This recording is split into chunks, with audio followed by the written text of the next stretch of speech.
আসসালামু আলাইকুম, সবাইকে স্বাগত জানাচ্ছি ব্যবসায় উদ্যোগের টাইপ ভিত্তিক বহু নির্বাচনী ক্লাসে। আমরা আজকের এই ক্লাসে আলোচনা করব আমাদের ব্যবসায় উদ্যোগ বইয়ের অষ্টম অধ্যায়। আমাদের অষ্টম অধ্যায়ের নাম হচ্ছে ব্যবসায় প্রতিষ্ঠানের ব্যবস্থাপনা, এবং এই ব্যবসায় প্রতিষ্ঠানের ব্যবস্থাপনার আমরা আজকে টাইপ 2 ব্যবস্থাপনার কার্যাবলী এই জিনিসগুলো নিয়ে আলোচনা করব। আমরা সবাই জানি যে আমাদের ব্যবস্থাপনার কার্যাবলী হচ্ছে 7টি: পরিকল্পনা, সংগঠন, কর্মী সংস্থান, নির্দেশনা, প্রেষণা, সমন্বয়, সাধন এবং নিয়ন্ত্রণ। এবং আমাদের আধুনিক ব্যবস্থাপনার জনক হেনরি ফেওয়েল, তার মতে কিন্তু ব্যবস্থাপনার কার্যাবলী হচ্ছে 5টা। চলে যাব আমাদের 13 নম্বর প্রশ্নে। প্রথম প্রশ্নটাই কি বলেছে, ব্যবস্থাপনার কার্যাবলী কয়টি? আমাদের ব্যবস্থাপনার কার্যাবলী হচ্ছে 7টি। যদি আমাকে বলতো যে হেনরি ফেওয়েলের মতে ব্যবস্থাপনার কার্যাবলী কয়টি, তখন উত্তর হইতো 5টি। যেহেতু বলছে ব্যবস্থাপনার কার্যাবলী কয়টি, উত্তর কয়টি? উত্তর হচ্ছে 7টি। 7টি কাজ কি কি ভাইয়া? 7টি কাজের মধ্যে আমরা আছে হচ্ছে পরিকল্পনা, এরপরে আমার আছে হচ্ছে সংগঠন, তারপর হচ্ছে আমার কর্মী সংস্থান, এরপরে আছে হচ্ছে আমার নির্দেশনা, তারপরে আছে হচ্ছে আমাদের সমন্বয় সাধন, এবং পরিকল্পনা, সংগঠন, কর্মী সংস্থান, নির্দেশনার পরে হচ্ছে প্রেষণা, তারপরে হচ্ছে আমাদের সমন্বয় সাধন, এবং নাম্বার 7 হচ্ছে আমাদের নিয়ন্ত্রণ, তাই না? এই 7টা হচ্ছে আমাদের ব্যবস্থাপনার কার্যাবলী। চলে যাব তার পরের প্রশ্নটায়। আমি একটু তোমাদেরকে দেখাই আমাদের এই এমসিকিউ বইটা কত সুন্দর, মানে তোমরা এটা কল্পনা করতে পারবে না কত সুন্দর একটা বই তোমরা পেতে যাচ্ছ। মানে বইটার কালারটা তুমি জাস্ট দেখো, মানে আমার কাছে বইটার কালার, বইটা যখন তোমরা হাতে পাওয়ার পরে বইটা মানে একটা অন্যরকম একটা অনুভূতি হবে। মানে এত ভালো মানের বই, শুধু কন্টেন্টের দিক থেকে না, আমাদের কাগজের কোয়ালিটি, বইয়ের যে লেআউটটা তুমি বলো, বা আদার্স যে সকল থিংস তোমরা বলো, যেটা আসলে আমাদের পড়ার জন্য একদমই গুরুত্বপূর্ণ কিছু না, তারপরে আসলে এই জিনিসগুলো অনেক বেশি ম্যাটার করে একজন লেখকের কাছে। তো আমার কাছে এই জিনিসগুলো আসলে খুবই ম্যাটার করতেছে। মানে বইটা খুবই সুন্দর হয়েছে দেখতে আর কি। তোমরা যখন বইটা তোমাদের হাতে নিবা, তখন তোমরা তোমাদের অনুভূতিটা অবশ্যই আমাদেরকে জানাবা যে বইটা তোমাদের হাতে নিয়ে তোমাদের কেমন ফিল হচ্ছে আর কি। ওকে, 14 নম্বর প্রশ্ন কি বলছে, কোনটির মাধ্যমে প্রতিষ্ঠানের পরিকল্পনা বাস্তবায়ন সহজতর হয়? আমরা সবাই জানি যে নিয়ন্ত্রণ মানে হচ্ছে পরিকল্পনা মাফিক কাজ হচ্ছে কিনা সেটা তদারকি করা, প্রয়োজনে সংশোধনমূলক ব্যবস্থা গ্রহণ করা। এই যে পরিকল্পনা অনুযায়ী কাজ হচ্ছে কিনা, এটা যে তদারকি করি আমরা, কিসের মাধ্যমে করি? নিয়ন্ত্রণের মাধ্যমে করি, তাই না? তাহলে পরিকল্পনা বাস্তবায়ন সহজতর হয় আমাদের নিয়ন্ত্রণের মাধ্যমে। ওকে, ব্যবসায়ের অন্যতম মানবিক সম্পদ হিসেবে কোনটিকে বিবেচনা করা হয়? ব্যবসায়ের অন্যতম মানব সম্পদ হিসাবে আমি আমার ব্যবসায়ের কর্মী বাহিনী, আমি আমার ব্যবসায়ের কর্মচারী, আমি আমার ব্যবসায়ের কর্মকর্তা, এদেরকে বোঝাই, তাই না? আচ্ছা, 16 নম্বর প্রশ্নে, বদলি পদোন্নতি ব্যবস্থাপনার কোন কার্যাবলীর অন্তর্ভুক্ত? এটা হচ্ছে কর্মী সংস্থানের অন্তর্ভুক্ত। মনে রাখবা, শ্রমিকদের বেতন, শ্রমিকদের প্রমোশন, শ্রমিকদের ডিমোশন, শ্রমিকদের বদলি, শ্রমিকদের নিয়ে মূলত যে কাজগুলো, শ্রমিকদের নিয়োগ, এই সবগুলো কাজ করা হচ্ছে কর্মী সংস্থান। কর্মী সংস্থান হচ্ছে একটি প্রতিষ্ঠানের জন্য দক্ষ জনবল গড়ে তোলার লক্ষ্যে কর্মী সংগ্রহ থেকে শুরু করে কর্মী নিয়োগ পর্যন্ত যাবতীয় সকল কার্যাবলীর একটা সমষ্টি, তাই না? আচ্ছা, এরপরে দেখো আমরা নিচের উদ্দীপকটি পড়ে 17 এবং 18 নং প্রশ্নের উত্তর দিতে হবে। বলা আছে, রাজু মিয়া একটি কোম্পানির বিক্রয় ব্যবস্থাপক। তিনি লক্ষ্য করেছেন পরিকল্পনা সঠিকভাবে নেওয়া হলেও প্রতি বছর শেষে শেয়ার বিক্রয়ে বড় ধরনের লোকসান হচ্ছে। তিনি বুঝতে পেরেছেন স্থানীয় পর্যায়ে কর্মকর্তাদের উদাসীনতার কারণে এমনটি ঘটেছেন। তাই তিনি সকল পর্যায়ে মান ও তদারকি বাড়ানোর নির্দেশ দিয়েছেন। 17 নম্বর প্রশ্নে বলেছে, রাজু সাহেবের মতে প্রতিষ্ঠানের পরিকল্পনা বাস্তবায়নের কাজের অদক্ষতাকে দায়ী করেছেন। এই কি বলছেন? অদক্ষতাকে, একটু খেয়াল করো ভাইয়া, কি বলছে প্রশ্নটা একটু ভালো করে দেখো। রাজু সাহেবের মতে প্রতিষ্ঠানের পরিকল্পনা বাস্তবায়নে কোন কাজের অদক্ষতাকে দায়ী করেছেন। এই জায়গায় অদক্ষতা কি ছিল, তিনি সব কিছুই করেছেন কিন্তু কর্মকর্তাদের উদাসীনতার কারণে। কিসের কারণে? এই যে তিনি কই গেল এটা, হ্যাঁ, এই যে তার কর্মকর্তাদের উদাসীনতার কারণে এমনটি ঘটেছে। এখন কর্মীরা কখন উদাসীন থাকে? যখন তারা প্রেষণাহীনতায় ভোগেন, অর্থাৎ যখন তারা কাজের প্রতি মোটিভেটেড না, তখন কিন্তু তারা উদাসীনতায় ভোগেন এবং তখন কিন্তু তারা আসলে খুব একটা কাজ করতে চান না, তাই না? আচ্ছা, 18 নম্বর প্রশ্নে কি বলা আছে আমরা দেখি একটু। 18 নম্বর প্রশ্নে আমাদেরকে বলেছে তত্ত্বাবধানের মান বৃদ্ধি করার জন্য রাজু সাহেবের করণীয়। তত্ত্বাবধানের মান, এই 18 নম্বর প্রশ্নটা, তত্ত্বাবধানের মান বৃদ্ধির জন্য রাজু সাহেবের আসলে করণীয় কি আছে?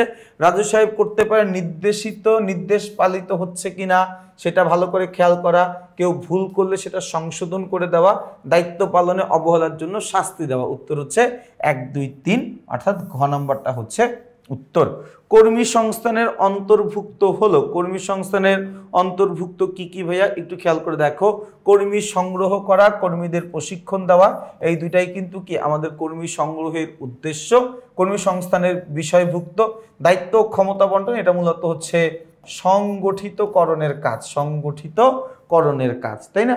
উত্তর কি? উত্তর হচ্ছে 1 ও 2। 20 নম্বর প্রশ্নে বলেছে কোনো কাজ সঠিকভাবে হচ্ছে কিনা তা নিশ্চিত করা ব্যবস্থাপনার কোন কাজের অন্তর্ভুক্ত। আমি কোনো একটা কাজ করার সময় চেক করতেছি যে কাজটা করতেছিলাম ওটা কি সঠিকভাবে হচ্ছে কিনা।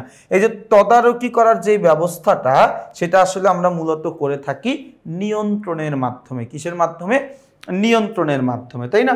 ওকে, এরপরে আমরা চলে যাব প্রশ্ন নাম্বার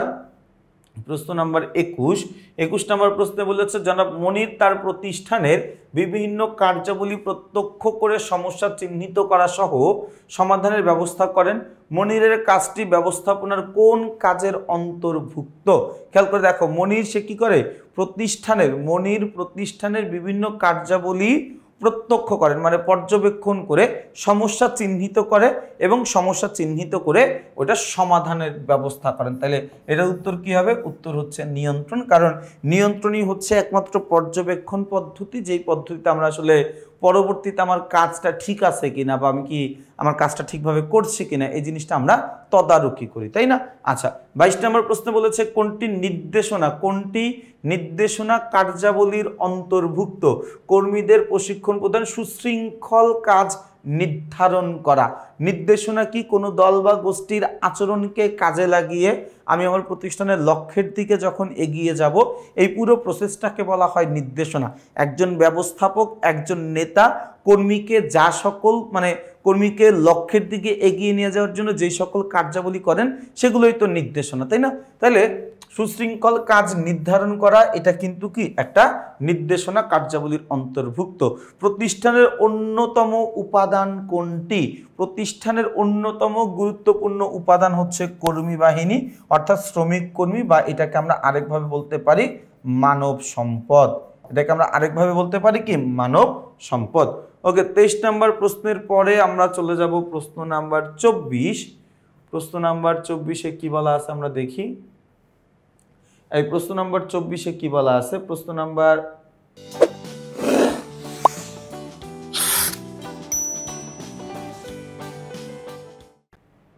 24 নম্বর প্রশ্ন দেখি। 24 নম্বর প্রশ্নে কি বলছে? বলছে যে পরিকল্পনা অনুযায়ী কাজ হচ্ছে কিনা তা যাচাই করা হয় কোনটির মাধ্যমে? পরিকল্পনা অনুযায়ী কাজ হচ্ছে কিনা তার তদারকি করা, ভুল ত্রুটি হলে তার সংশোধনমূলক ব্যবস্থা গ্রহণ করে পুনরায় পরিকল্পনা গ্রহণ করা, এটা একটা নিয়ন্ত্রণ প্রক্রিয়ার কাজ। তাহলে উত্তর কি হবে? উত্তর হচ্ছে গ, নিয়ন্ত্রণ। ওকে, চলে আসবো হচ্ছে আমরা আমাদের কত নাম্বার প্রশ্ন? এটা 25 নাম্বার। নির্দিষ্ট লক্ষ্য অর্জনে একটি কাজ সঠিক সময়ে ও যথাযথ পদ্ধতিতে সম্পূর্ণ হচ্ছে কিনা তা নিশ্চিত করা হয়।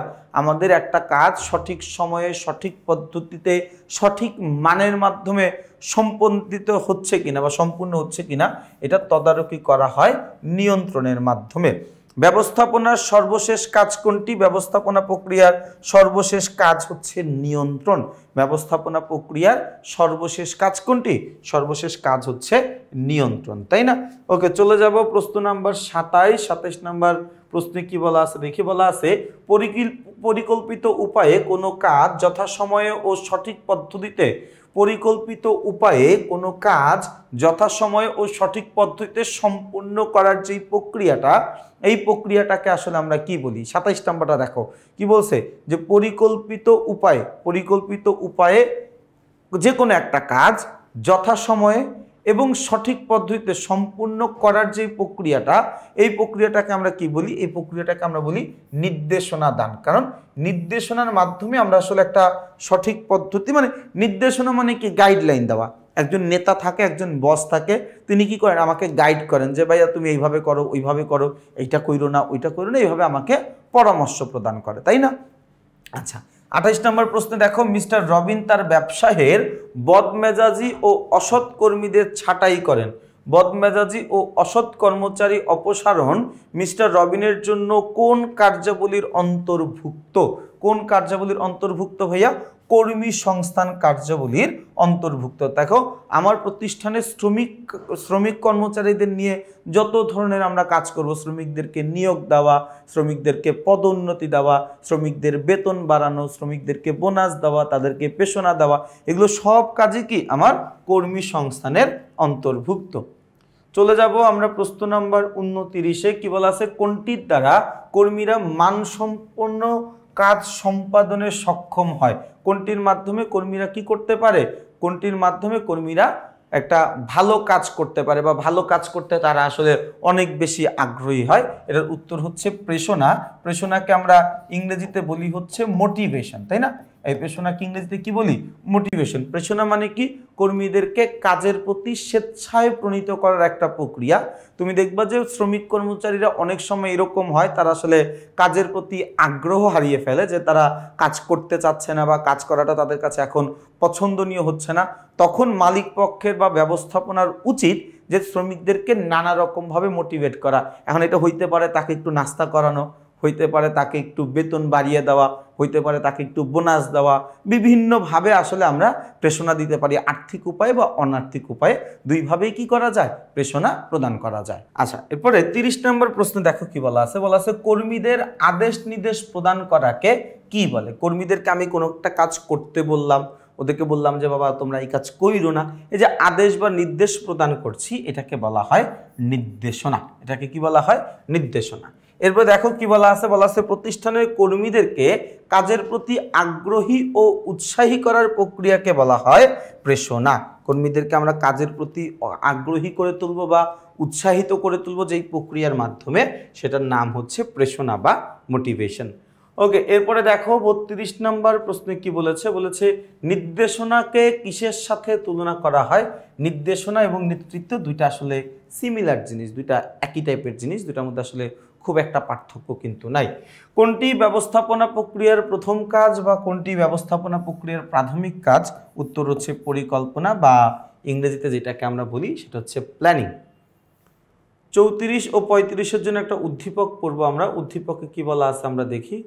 উদ্দীপকে আমাদেরকে বলেছে যে জনাব বোরহান একটি প্লাস্টিক পণ্যদ্রব্য উৎপাদনকারী প্রতিষ্ঠানের মালিক। তিনি প্রতিষ্ঠানের কোনো কাজের জন্য কে উপযুক্ত তা বাছাই করে দায়িত্ব বন্টন করেন, তাই প্রতিষ্ঠানের উৎপাদন ও মুনাফার পরিমাণ বৃদ্ধি পাচ্ছে। এবছর তিনি কর্মরতদের অর্জিত মুনাফার 15% প্রদানের সিদ্ধান্ত নেন। উদ্দীপকে জনাব বোরহানের অর্জিত মুনাফার 15% প্রদানের সিদ্ধান্তকে কোন কাজের অন্তর্ভুক্ত বলা যায়? এটা হচ্ছে আমার একটা প্রেরণা কাজের অন্তর্ভুক্ত।